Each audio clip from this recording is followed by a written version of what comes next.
नमस्कार मंडळी। आज सर्व जनतेला माहित आहे की आपण सरकारी अधिकारी, कर्मचारी, राजकारणी लोकांमुळे त्रस्त झालेलो आहोत।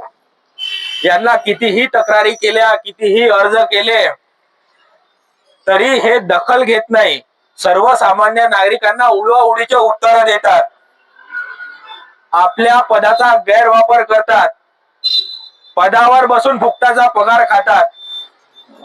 तर या अधिकारी आणि राजकारणी लोकांच्या विरोधात आज मी इथे उपोषणाला बसलो आहो आणि त्यासोबत आपलं भीक मागो आंदोलन सुरू आहे। तर या सरकारी अधिकाऱ्यांना आणि कर्मचाऱ्यांना, राजकारणी लोकांना जागेवर आणण्यासाठी,